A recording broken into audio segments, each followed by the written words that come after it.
Hello everyone, good afternoon. তো বড়দের প্রণাম আর ছোটদের অনেক অনেক ভালোবাসা। দেখতে থাকো আমার ছোট্ট একটি মিনি ব্লগ। তো প্রথমে তো আমি ফুলটাকে পরিষ্কার করে নিলাম। নেওয়ার পর দেখো মেয়ে পিঠে উপরে বসছে, ছেলে কোলে বসছে, কারণ এখানে ভিডিও হচ্ছে, ফটোশ্যুট হচ্ছে, যাই হোক। তো কুমড়ো ফুলটাকে আমি ধুয়ে পরিষ্কার করে নিলাম। নেওয়ার পর আমি কুমড়ো ফুলে আজকে বড়া হবে, তাই এটাকে ধুয়ে পরিষ্কার করে নিয়ে ঘরে নিয়ে যাব। যাওয়ার পর আমি কুমড়ো ফুলে বড়ার জন্য রেডি করছি। প্রথমে নিয়েছি বেসন, চালের গুঁড়ো, কালো জিরে, হলুদ, লবণ আর সামান্য পরিমাণে একটু সোডা, যাতে একটু ফোলে।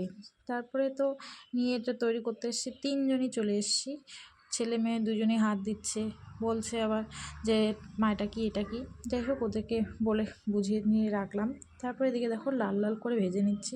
এটা কিন্তু খেতে খুব টেস্টি, তবে গরম গরম খেলে একটু বেশি ভালো লাগে, ঠান্ডা হয়ে গেলে অতটাও ভালো লাগে না। যাই হোক, প্রথমে আমি একটা পুরোটা বড় ভেজেছি, তাই ভালো লাগছে না, তাই কেটে কেটে ছোটো করে নিয়েছি। তারপরে ওর বাবা ছেলে মেয়েকে খাওয়ানো শুরু করে দিয়েছে।